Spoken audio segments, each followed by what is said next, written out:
เนาได้มันแขวงมาได้ใช้นี่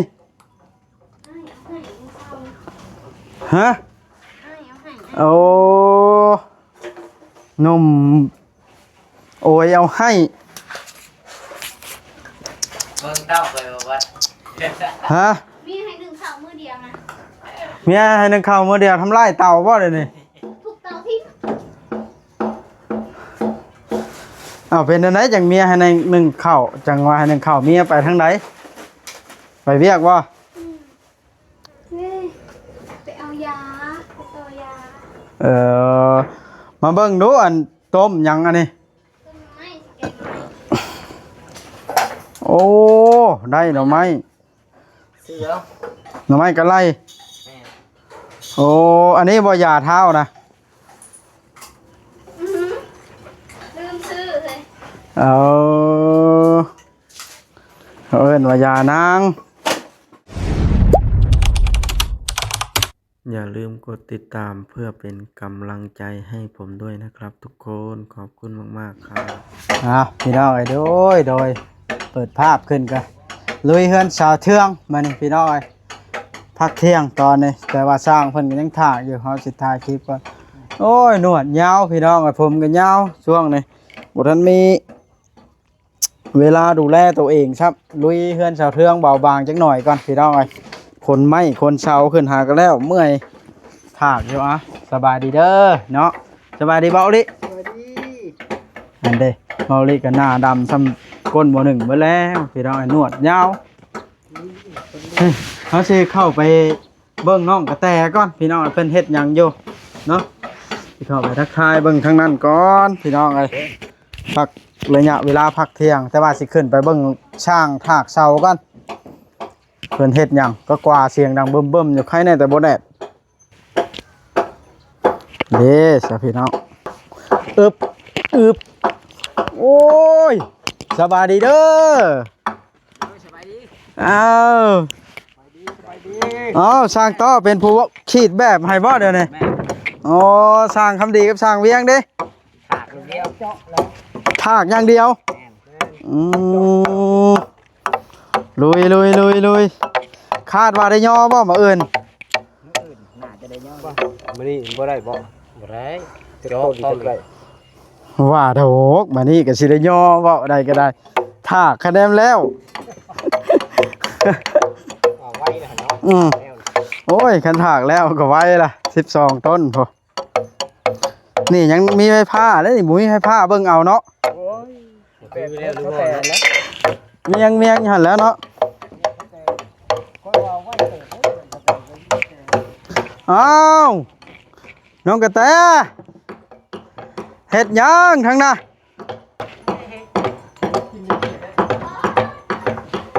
เบิ่งไปหาน้องกระแตกันถากท่าเด้อจังหน่อยสิมาซอยโอ้คัก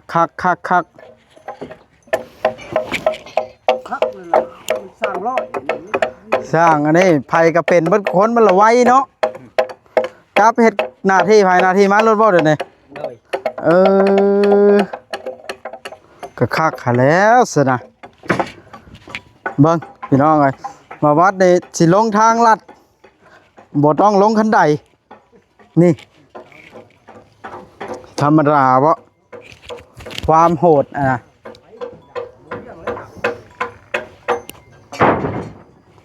เบิ้ง1 2จุ่มฮ่า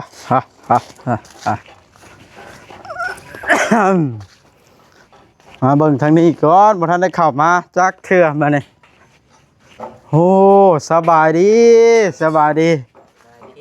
ได้หยังหยางอยู่นะห้วยทำแจ่วมากินแล้วเฮ้ยฮะเจียวเก่าแล้วแจ่วปลาแดกอันนี้มันก็เป็นไอแล้วเจียวเกลือวะน้องกระแตเฮ็ดหยังซะนี่เนาได้มันแขวงมาได้ใช้นี่ฮะโอ้นมโอ้ยเอาให้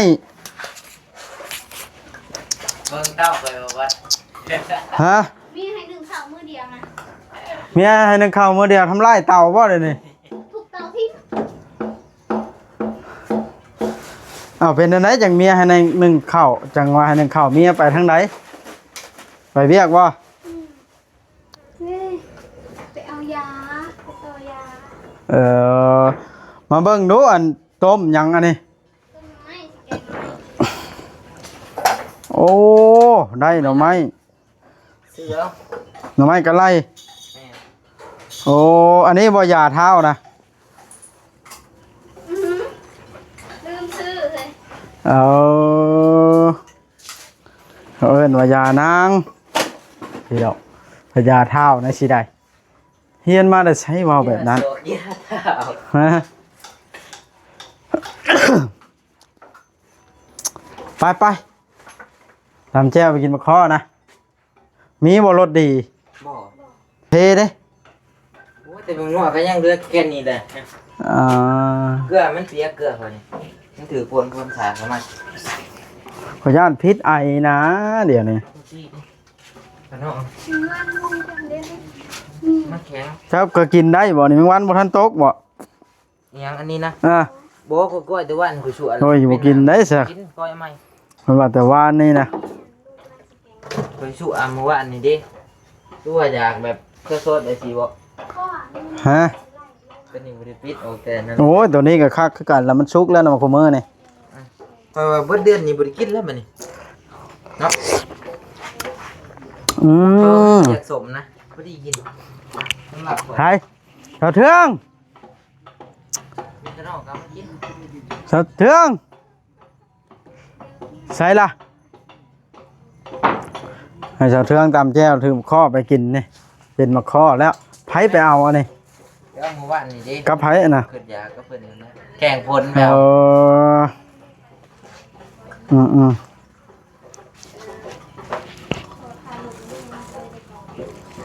สุกคักอีหลีมะข้อเนาะโอ้ ยังโดกได้ เอ้าตั้งแต่คุยโทรศัพท์บ่แม่นาโทรมาบ่สบายดีแม่นา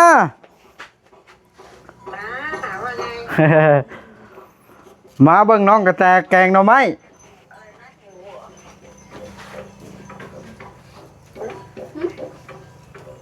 รู้สึกโทรมาวันก่อนนะทุที่โทรมาบอกว่าอะไรกินหมูกระทะอะไร บอกตัวเลขกินก็มือเมย์ผ่านเงินมาเนี่ยเลยเสร็จหมูกระทะคือ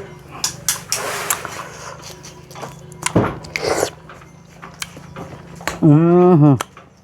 แกงสิกินน้ำนี่หน่อไม้น่ะปะไปนั่งอยู่บนจานเฮา หมดแล้วเลยเดี๋ยวว่าได้ปุ๊บมันอันนั้นเลยบุกินนะ หือ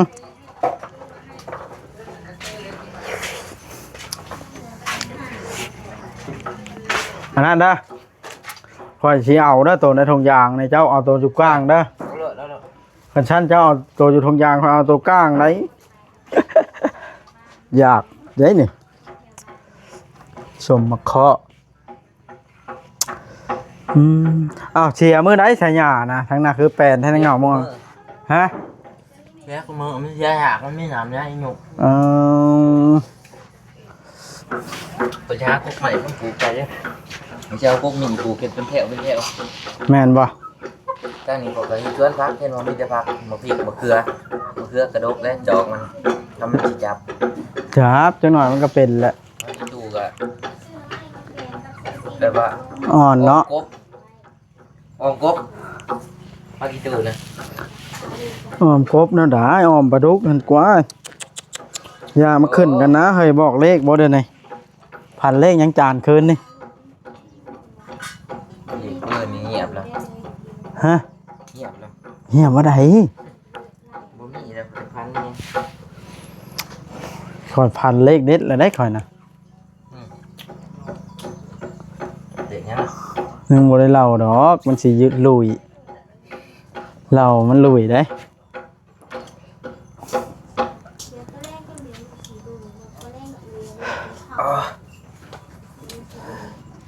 กินก่อนชมนี่ครับ แม่นบ่ เขาสร้างเวียงเคี้ยวแล้วก็เขาเวียง โอ้ยไผสิว่าถึงยังบ่ทันเขียวซักมันบ่ทัน เคี้ยว มั นิ น ดหน่อยเลย มันแดดเอาไปใส่โอ้ย เม็ดกบนะบ่ กูลังโหลด หรือปลาก บ ปลาก็ได้กบก็ได้นาสั่ง มันแดดนะเดี๋ยวนี้มีบุมีก็ไปโหลด กบเหมือนได โตเจ้าเลยมาเอา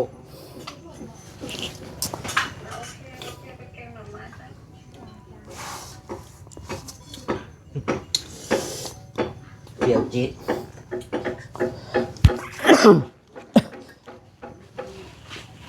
เบิ่งน้องกระลอกดีกว่าเพิ่นสิแกงหน่อไม้ตามและข้าวเบื่อน้องกระลอกอ๋อเครื่องเทศใส่ฮอนหมากกันต้นเครื่องเทศเครื่องแกง ถอดอันหนึ่งก็ถิ่มอันหนึ่ง น้องกระแตชื่อมาแต่ใช้เครื่องแกงหน่อไม้นี่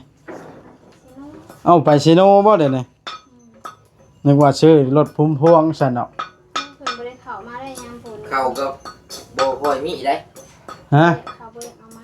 เอาไปเลยเอามา อืม เป็นดินเก่าไทย ของชวนลายให้กับแบบว่าเจ้าหลงนี่นั่งไปหาเก็บเอาดิพอกระหยองพอกระแยงมันก็เป็นหลายอย่าง อ่ะใช่ไหมให้ได้มันเสียงค่อยแห้งนี่ ต้องไปยิบนะ อ่า เฮ้ยมากินนี่ มาเป่าช่อยเมียแหน่จานกระได บ่ได้แหละ เชอุ้ยบักโดโด เก็บแห้งไปทางหยา หมาอันนี้นั่นน่ะมันลื่น มาพี่ ใน มา ตัว พี่ นี่ มาพี่ มันติดเบิดกูคน เนาะ ไปหับแดนไปหับ อย่าไปเฮ มาพี่โด อ่า โถเจ้าเอิ้นอันนี้กว่า ขี่รถยังไปน้องแต่สิเนาะ ขี่รถอีสานรถสองแถว ก็รู้ว่าบ่ได้ไปคือเห็นจานอยู่ เพิ่นบ่ได้ไป จาน นำ บ่อยนี่นะ มันมีเงินอะไรก็ได้คอยไปเรื่อย ค่ารถกลับไป2คนกับ โอ้ 2เสน ประหยัดค่ารถก็เลยไปผู้เดียว เงินค่ารถก็คอยให้เพิ่นเอาซื้อไข่เด้มันบ่มีเงินกิน เออ ของกูหนึ่งคนละแสนแหละแต่หนึ่งก็7 15 8 เลยเสียสละให้เมียไปผู้เดียว แม่นเสียสละเอาไข่แต่หนึ่ง อ๋อเสียสละได้ไข่กับแต่นึงเนาะ แม่น นั่งลงมี อย่าตีมาใช้กล้องเด้อ นั่งลงนั่งเซ็ตเราได้ เออ ติดแดงเราได้ มือค่อยนั่งลงดีๆนั่งงาม หากระรู้เช้านี้บ่เต่าฮะ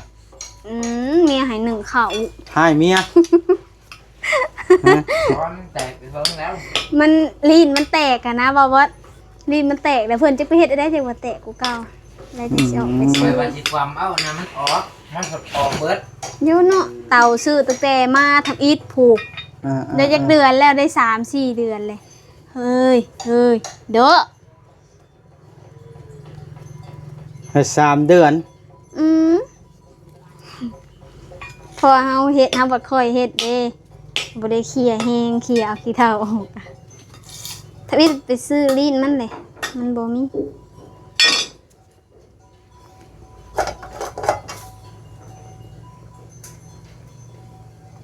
เหมียงวานนี่คือมือไวแท้จะคือมือไวแท้ วานนี่เมื่อมันจะใช้วานนี่ก็บ่ ไป ได้ นั่งอยู่เตียงนะป้ามันฮ้อน ไปหาตุกก้อนวานนี่ ไป แผนวิวขึ้นดีเนาะไปหาตัวก่อนตัวแก่นะ บ่แพ้พอแพทย์บ่ บ่แพ้ดอกจันนะ ค่อยระบบขึ้นบ่ฮอดร้อยเนาะ สงสัยผู้สาวมาลายเบิดจังไป อย่าให้ค่อยได้เว้าได้ตัดขายชำหัวแมงวันชำในแมงงิ้วนี่ ทำนั้นบักยิ้วแล้วอ่ะ แส สาน วมาเลย 120,000 บาทพุ่นใด แม่น เข้าใกล้นะเนาะอยากได้บ่ บอก มัน ฮะ มัน ใช้ เป็นกบ ใช้เงินอยู่ในเฟซ400,000นะมาเลี้ยงกันตี ไผน่ะ จักแล้ว ไปสิไปทันได้เงินในเพจ 400,000บ่มาเลี้ยงกันตี400,000ป่ายเราเมื่อคืนนี้เราเห็น หาก็เห็นคืนนี่ มาเห็นถึงแล้วเฮาเบิ่งนั่นว่าสิเบิ่งกำลังว่าสิอีบัดนี้นะบัดเบิด วิวบ่ขึ้นบ่ได้เด้ Facebook ให้คิดว่าล้านหนึ่งต่อ แผนหนึ่ง 10 เหรียญ Facebook นะแล้วสิได้บ่ซะถ้าทำยอดวิวได้บ่ล้านวิว ก็จ้ะมื้อหนึงบ่ได้หรอก อ้าวคันได้หมื่นนี่ก็ว่าหลายแล้ว มันบ่ได้ใดสิบอกให้นะ 100ก็ยังดีใจแล้ว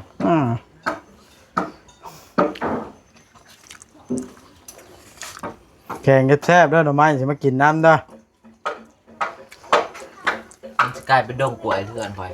โอ้สั่งต่อยังบากอยู่บ่ทันได้ตั้งซ้ำเนาะพอพี่น้องเลย จน FC ก็บอกเราไปตัดผมเลย FC บอกคอยพร้อมตัดผมนี่ ไอ้ต้อ หนวดพร้อม FC บอกให้เจ้าไปตัดผม ไปกับเบาบอสว่ากับหนวดน้ำเบาบอสนะวะบักนื่นเพิ่นเฮ็ดเฮือนเด้ซะ โอ้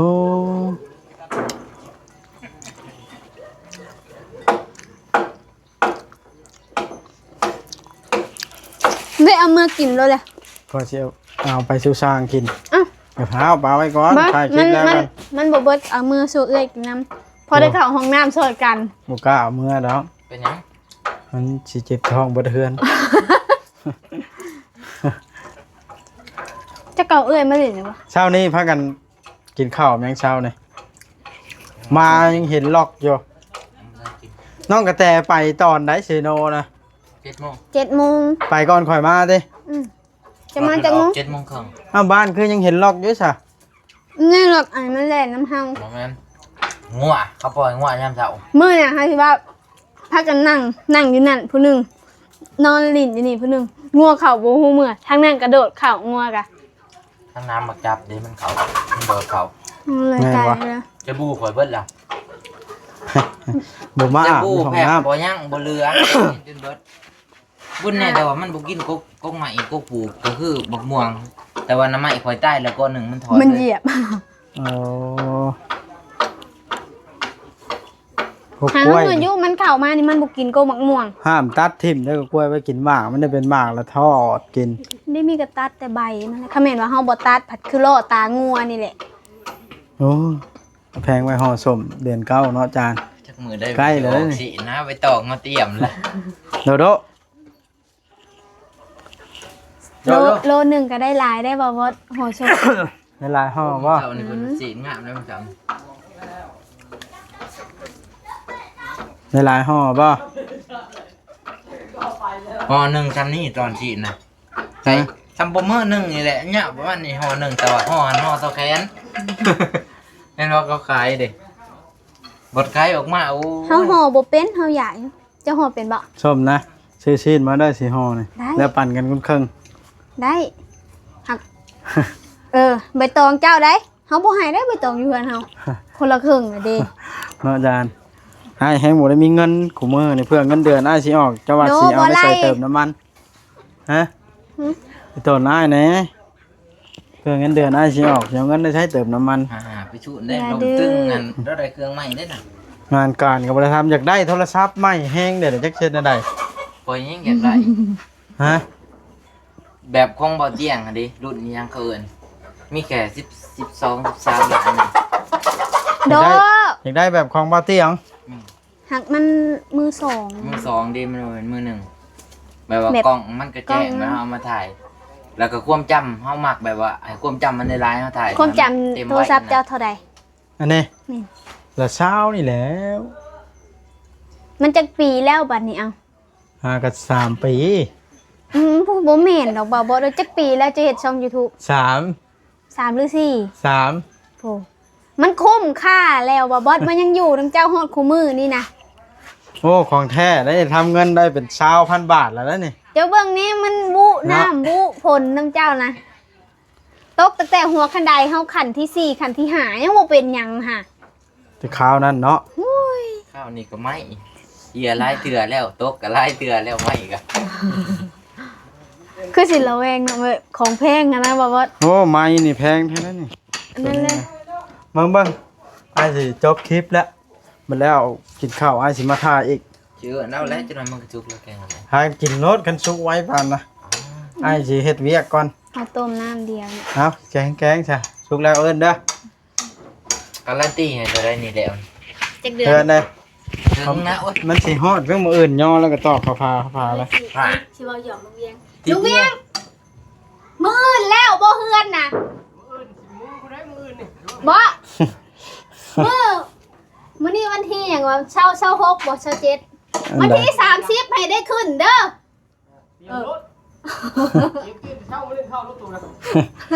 บ่ว่าดอกเห็นว่ากัน ไอ้คอเด้อมาข้อนี่ของที่เจ้ามีอยู่ไอ้เอาถุงหนึงนี่